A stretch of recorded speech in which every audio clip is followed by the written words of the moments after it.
Well, it's easy to get caught up in a lot of the negative news surrounding Xbox lately. Obviously, I mean, I think there's a big question ahead as to whether or not Xbox can survive as an entity with zero reason to really own one. You know, I mean, I guess we could always point to the rental service in Game Pass, but is that something that's going to necessarily keep people on the platform, especially as possibly more third-party developers kind of ditch the platform due to the fact that, you know, it's not as viable anymore? You know what I mean? Like, that's something that I think a lot of people are going to kind of have to understand. You know, it's like we see some of that happening now, but, you know, to me, you know, there's at least some kind of break in the clouds there when we got this news.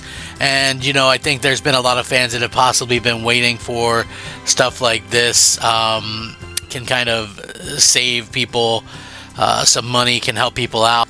You know, I think it's kind of a consolation thing or whatever at this point, but, you know, again, I think you have to take some good news over none. And, you know, again, this is exactly what I think a lot of us are possibly kind of looking at right now. So anyway, this rumor is that Final Fantasy VII Remake and Rebirth supposedly confirmed for Xbox in 2025 and 2026. We'll see if that's true. I mean, there's a lot of Xbox fans that are kind of stoked about this. For me, it's like, how can you get excited about, you know, a game? Because Final Fantasy VII Remake came out, what, in 2020? And, you know, so that's, what, a 5-year-old game. You know, it's hard to get super excited about that when it looks like Xbox isn't going to have, like, any exclusive stuff going forward. So you're getting third-party games 5 years later, and you're losing all your exclusive stuff. Like, that, to me, just isn't really something that kind of gets me excited. You know, I can't help it. You know, I wish that I could be a little bit more excited about that stuff. I don't know. You know, maybe one day I will be. You know, there's a lot of people out there that think that, you know, things, and these are the ones that kind of get on the nerves a little bit. The ones that think, oh, the industry's changing, and, you know, there's not going to be anything as exclusives anymore. It's like you look over and, you know, Nintendo and Sony both have exclusives, and, you know, it's like one of those things where, you know, Sony, they rely heavily on their console. I mean, that's PlayStation is what Sony does, you know, and if they don't, you know, then I think Sony would be in big trouble. So that behooves them to, you know, continue to push their hardware, right? They don't look at PC as that big of a competition. You know, they put the single player stuff on there a year or two later. People have to double dip. There's no two, you know, sales things about it or whatever. So again, we'll see if that's what happens, you know. It is sort of a weird situation what we're dealing with right now, but this is another one from Nate the Hate. A couple of Xbox first-party titles jumping over to PS5 and Nintendo Switch. Something else mentioned, which was Final Fantasy series on Xbox. Even though the podcast is titled Prediction, he mentions at one point that he can, quote, confirm Final Fantasy VII Remake and Rebirth will be coming to Xbox in 2025 and 2026, respectively. Here's the quote, and I quote, I think following the announcement of Final Fantasy 16 for Xbox, we will see Square Enix confirm that Final Fantasy VII Remake and Final Fantasy VII Rebirth will be coming to Xbox. Now, my speculation is that this announcement will take place at the Developer Direct. I want to make that part clear. Let's see, he says, I can confirm that Final Fantasy VII Remake and Final Fantasy VII Rebirth will be coming to Xbox. Final Fantasy VII Remake will be releasing in 2025. Rebirth will follow in 2026. These games will also be coming to Nintendo Switch 2. As referenced, there's another part to it as well, although he doesn't confirm it. He says he's kind of expecting to see Final Fantasy 16 at the Direct this month, with the game even potentially getting shadow dropped on the same day, although, again, this seems to be leaning more towards a prediction. We don't have a long time to find out if Final Fantasy does show up on the Xbox Developer Direct, as the event takes place in a couple of weeks, and we're hoping to see that, you know, something is actually, you know, whether or not this actually comes to be or not. I think a lot of us have kind of something you know, to say there or whatever, but again, it's just really kind of a situation. Obviously, earlier in the week, Microsoft announced that its upcoming Developer Direct will showcase Doom, The Dark Ages, South to Midnight, and a mysterious fourth game that is yet to be revealed. On January 23rd, we'll catch a glimpse of what Microsoft is planning to offer its Xbox platform gamers throughout the year, which also boasts Avowed in The Outer Worlds 2 and Fable, if none end up being delayed. Indeed, this should prove to be something of a blockbuster for Microsoft, with more game launches in a single calendar year than they've ever had previously. We should also see, obviously, the new Call of Duty later in the year, as well as other surprises both from first and third-party publishing for Xbox. As it is known by now, Microsoft is making an effort to put its games onto other platforms as well, which I already covered previously, and it looks like a good plethora of these games are actually going to PlayStation, and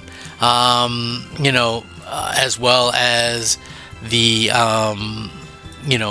Nintendo platform. So like, I guess the hope is that Microsoft will be getting some of these games. Again, it's hard to really be super into this or go, oh man, this is such a great thing or whatever, when clearly it's like such a weird thing. Like, Xbox ends up getting these games years and years later. Meanwhile, it feels like PlayStation is becoming a much better option for Xbox games. So we'll have to see if that's something that happens. Like I said, I'm all for Xbox getting Final Fantasy. I'm sure that there's some people out there that are interested in playing Final Fantasy who own Xbox. But at the same point in time, we have to kind of look at these things and go, what is the point of an Xbox? Like, maybe somebody that watches the video can tell me, like, what is the point of Xbox? I would love to know what the exact point of that is at this particular point. I get it is to play games, and yeah, technically you can do that, but, it was interesting because we saw, like, you guys might have heard of this Marvel Rivals game, right? And it's this big game, and they've managed to hit over 100 million players on it. And that's kind of where we're at with this whole situation. We're like, okay, we have Xbox, awesome. There's 100 million people playing this Marvel Rivals game. So how many people from Xbox playing it? Like 2.7 million people. That's it. It's like 30 odd million playing on PlayStation, 50 million playing on Steam, and then such a low amount on Xbox. And this is something, that realistically is crazy to me. You know what I mean? Like, Xbox used to be a place where people would play these types of games, like, they not only play these types of games, but would dominate the player list. You know what I'm saying? Like, this would be where the majority of people would be playing, and now it's like, such a low number. It almost reminds me of like a Wii U or something. I don't know. It's just like, doesn't really come across as good. But again, to get off task or course or whatever, to me, I'm hoping that Microsoft can, get something moving, sooner rather than later. I want to see, the Xbox be successful. I would love to see, Microsoft be able to kind of go out there and, have stuff to get people amped up about. So, again, Final Fantasy, cool franchise. We'll see if they can continue to, get some of these even after the fact. I'm not sure if that moves the needle for many people, but it's something rather than nothing. Rather than nothing but bad news. At least it's some kind of news, and maybe Microsoft will be able to appease some people with that. So I don't know. That's the hope at the end of the day.